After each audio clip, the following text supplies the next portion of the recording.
А в эти минуты в театре Камала проходит юбилейный вечер, посвященный 70-летию народного артиста Татарстана Айдара Хафизова. Зрителю он известен не только как актер, но и режиссер-постановщик. Перед началом торжества юбиляра поздравила Алсу Марданова.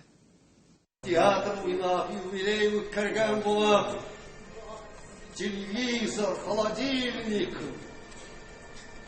конверт жьялар. Преданность, верность, добро и патриотизм. Для Айдара Хафизова не просто слова. Каждая из его ролей пронизана любовью к людям и бесконечной преданностью к своему народу и его традициям. Сам юбиляр считает, что 70 лет – это лишь половина жизненного пути.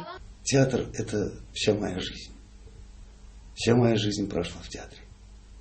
Я даже студентом, когда был, между парами были окна, да, кто-то убегал в молодость, да, на пляж, кто-то убегал в фильмы тогда очень, когда мы учились, были очень популярные.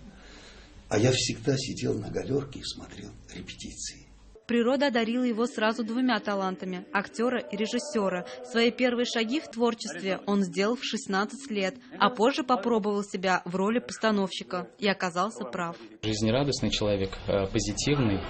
Даже вот когда мы в гримерке сидим, то есть, несмотря на свой возраст, он как молодой, он подшучивает, рассказывает какие-то интересные вещи из своей жизни. Ну, я чувствую, он даже чувствует со мной себя наравне, вот так вот даже можно сказать. Айдар Хафизов еще и незаурядный педагог. Выпустив лишь один актерский курс в Казанском университете культуры и искусств, он, тем не менее, внес значительный вклад в театральное образование республики.